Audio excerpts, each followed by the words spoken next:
Welcome into the latest edition of Extra Time. Frank, can you just carry this? I can pick it up. Yeah, you go and get the question. I pick it up because you can talk, you know. There you are. Thank you, as always, for your tweets on a great day, of course, for English football.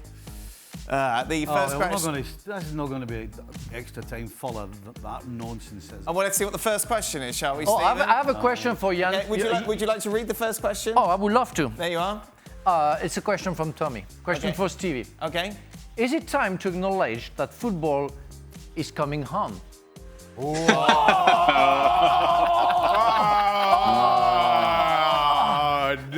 Frank, what time is it? It's very early. It's still very early. It's getting past my bedtime. What was he saying before? That if England didn't win, he wouldn't drink for a month. Beer for a month. Yeah. I never said that. You two said that. No, we have it on tape, Stevie. You two agree. Have it on tape. How long would you push that, Stevie, now? Let me tell you something. If they won it, I'd have to start drinking it. Start drinking again. Block it out. I have a question for Jan. Yeah, of course. Is the picture that he has on his left shoulder? Is it a picture of him with the old, when he was young, with the old David Beckham? Look, is that you, young? Goodness me, Jan has aged badly. I'm aged. That is the father of David Beckham, Ted Beckham, with his me now. That is my son having the proudest moment of his life, meeting David Beckham. I guess I'm in his room now, and he's playing for Ayr now. And who else in the studio has played for Ayr United in Scotland? Stevie Nicol. I didn't know he played at Ayr. When did he play for Ayr? Yeah, he went there now. David Hopkins took him this summer. Big Hoppy. There you are. Fantastic. Oh, nice. He played for what? Hey. He's playing for Ayr United. It's a team in Scotland where Stevie started his career. So that's where Jan's son is playing now. With an H? A-Y-R. Hey, Jan. A-Y-R. Yes. Jan, are Ayr United still full-time? Yes, they are. Right. Yeah, Because they were part-time when I started. Yes. But a few years ago, they went full-time. So after they sold you, they had enough money to put everybody full-time in the street. I didn't want to bring that up myself. Anything else. a special moment then for Jan's son. You were bringing up the fact that Antoine Griezmann asked you for your autograph when he first came to the France. I don't recall, but I know. What do you mean you don't recall? No. You just told us the story. I don't recall, especially that he asked me for an autograph. But there are pictures that he is in the middle of us asking for autographs. So very young, like 7 years old, and he's asking for autograph in '98 to all the groups. So I guess to myself too. Also, you're guessing, so you don't actually know. Oh, come on. He could have Hey, can I have everybody's autograph except the bald guy over there? You know what, Stevie? You know what? It's coming on. Jules, did you ever get Frank's autograph? That's a good question. No, I don't think I did. I was too old. I was 17, 18 when they won the World Cup. So by then, I didn't do autographs anymore. And only for players with hair anyway. I would never go for Wow. Yeah. Hold on a second. I don't sign autographs to people who don't stay in their country. Zinedine Zidane, forget it. Exactly. Yeah. So you never asked to Zinedine Zidane? No, Zidane, Barthez, Leboeuf, no. Emmanuel Petit, yes. Oh, yes. Yeah. Oh, yes. All day the ponytail. Ginola. Jan, does today's results show that Sancho is the key player in England's attack? How absurd is it that he was benched prior to today's match? No, I don't think so. I think he's not a key player. What he said also in the interview after the game is that there's so many key players going forward for England. And I think that England should be very happy that they have Gareth Southgate as the manager because he knows how to balance that. Having said that, I think that in the beginning of the tournament, it looks like he never watched the German Bundesliga because he said that Sancho needed time to get used to that kind of tempo. And we see him in every game. And Sancho is brilliant class. But again, I think Gareth Southgate has shown leadership because this game, it was time to get it on the stage. And I think what we said, he won't make the headlines, but I think he made a good game. And let's see now what we'll do into the Denmark game, because Denmark played 3 at the back. There is a lot of space on the sides there with Male going forward, as we know. So we'll see. It's going to be an interesting team selection again from Gareth Southgate. Here we go, Shaq. Considering the average age of the English players and also the other young ones coming through the ranks, can England go on to dominate major tournaments like the Great France? No, you won it yet. Oh, It's not my question. I know, but it's just typical England. He's coming home. They haven't even played the semi-final yet. And Did they already prepare the they're going to parade? dominate for the next whatever. Questions for Shaka? No, I'd like to pass it on to Stephen, please. No, I'd like to give Stephen my time. Hey, let's hope not. Why? Why? Let's hope not. Why? Why? How long have you got? Well, we've got a while. We want to see great teams flourish, don't we? Listen to you. So you're telling me they're a great team? You said they were. See what I mean? You said they were perfect. They've only You just said won they the quarter-final, and he's saying they're a great team You now. said they were perfect today. Well, great players Well, they were now, today. Dad. Well, it's a great No. team then. Well, unfortunately, you've got to be a great team. You've got to be perfect consistently. Well, let's see. That's not something they've done. Well, we'll see what happens. Well, most people 2 semi-finals in a row. I think but we have to be clear now. I think when we talk and we talk to many people, when Don't let facts get in the way. Of it. Hey, Jules, keep your facts to yourself. so we all agree that the Italians are favourites for this Euro. And No, most I don't think we do we? Yeah, no, except you. But all Well, the because they've got to play all Spain. people who know football, acknowledge football as bandits, they put Italy as a favourite and that the final should be Italy against England, Right. and England being beaten at Wembley in the final. That's what we all think, Why are you putting words into everybody's mouths? because that's what they say to me, and I tell you, you can ask them now, they can ask them now. It's not especially those people, because other pundits, You said that to me earlier, and I disagree with you. Why? You remember? Yes, true. Because I said, no, I don't want them to get the final. No, dear. just get out in the semis, that's fine. Jules, does Now anyone... you see it. Yeah. I was being nice to England according to Stevie's comments, Jules, has anyone ever needed to eat their words more than Jose Mourinho and Luke Shaw? Oh my God, yes. Yeah. Oh yes. Big time. And you know what the worst is? It's that I think he's obsessed with Luke Shaw, because now that he's on radio here in the UK, also on television, it's the same group on the newspaper. He's clearly signed that deal to be very present mediatically during this, certainly until now that he moved to Rome to take charge of the preseason of the team. But before that, and every day he could not stop himself to talk about Luke Shaw, to the point that Luke Shaw, when they said, he clearly loves me so much and dreams about me that he can't stop talking about me. And so I think there's some sort of obsession from Mourinho, but it's not just the words, it's also what he did with him. Imagine, Luke Shaw in his career, and he's still a young player, but lost 2 years with Mourinho. Mourinho ruined or wasted 2 years of Luke Shaw's career. And when you see what Luke Shaw playing now at this kind of level, you're thinking, had he had a normal manager, or had Mourinho maybe tried harder with him, I don't know, was just more conciliant, Luke Shaw would be even better now. He would not have lost 2 years of his career, which, as we all know, it's a short career that you have. And if you wasted 2 years because of a bad manager, it's really bad. And that's why I feel more for Luke Shaw, is that Mourinho ruined 2 years of his career. But Dan, I was just saying that. Imagine Mourinho. He was thinking of that Sting song when you were talking about everywhere you go, I'll be watching you. Because he arrives in Rome as their savior, Yes. and Luke Shaw is there as well.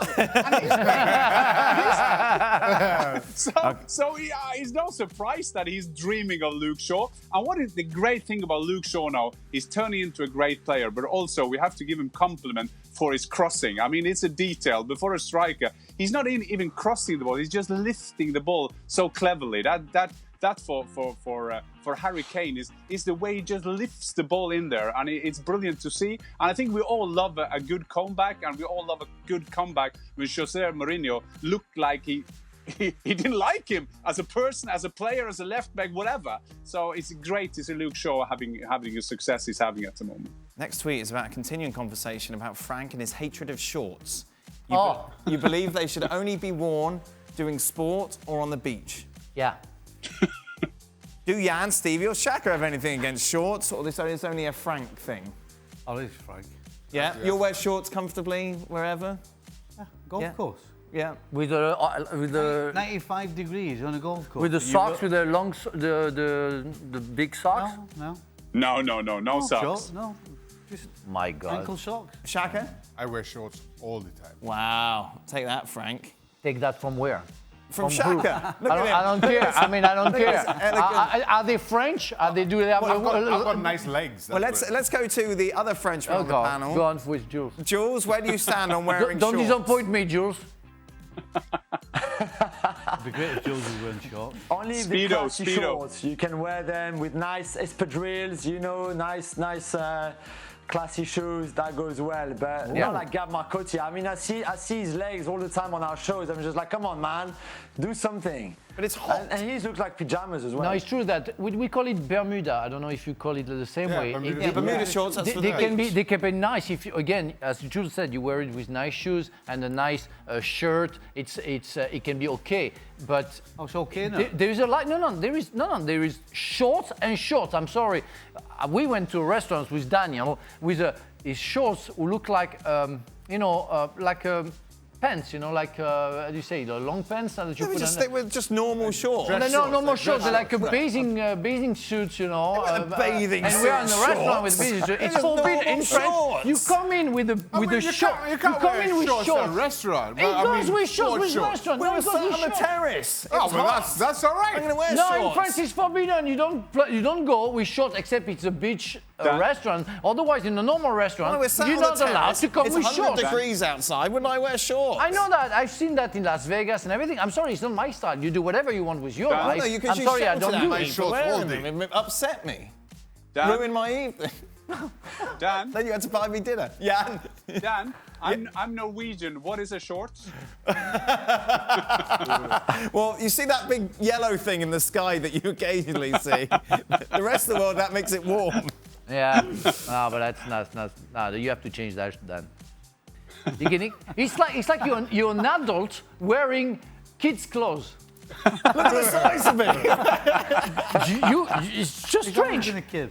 Yeah. Okay. I've been that size. What one moment in your career, that's a good question, this might take a while, silenced your doubters?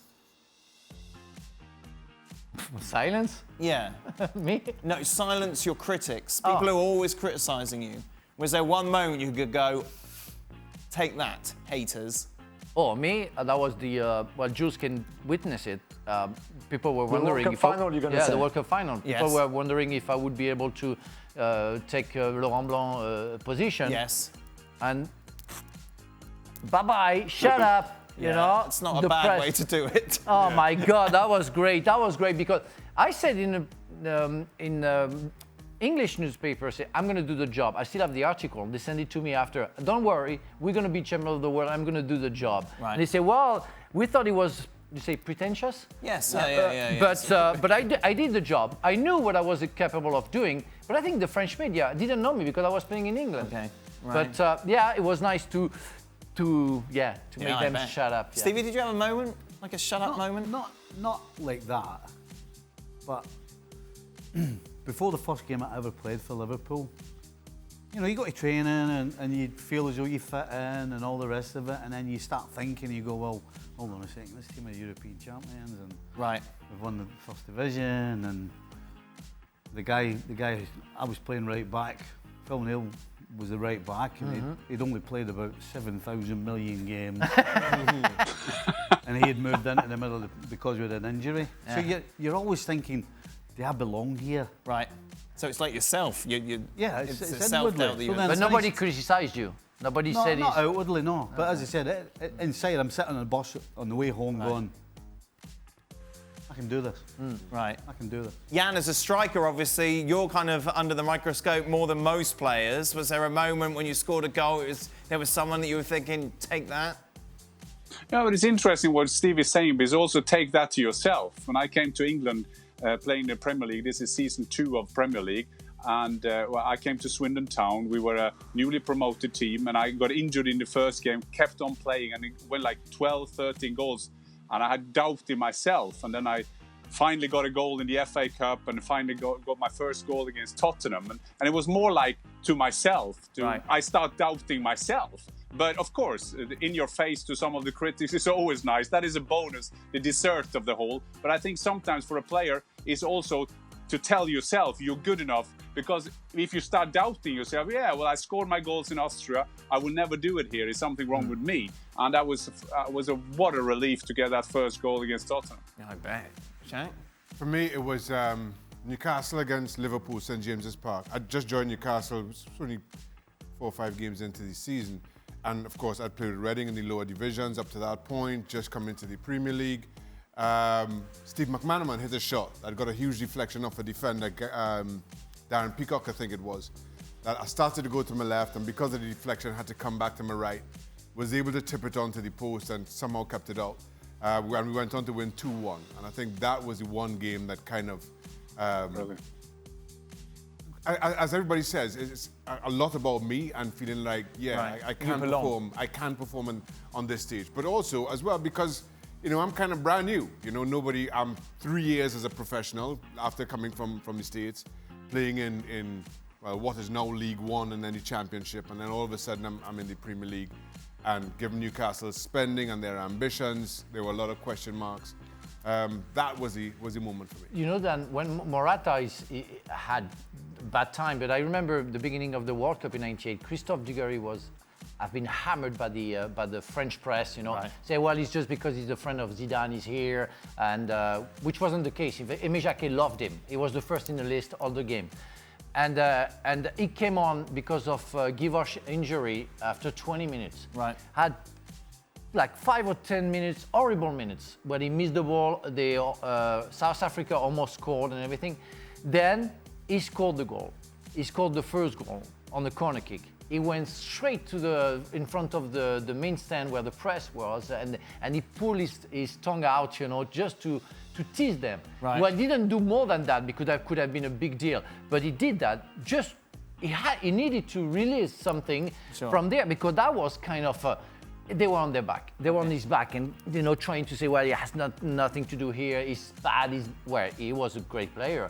And sometimes you have to get, because you start, as Gus said, you start believing that you're not good enough. Right. People keep on saying that, so you say, maybe I'm not good enough.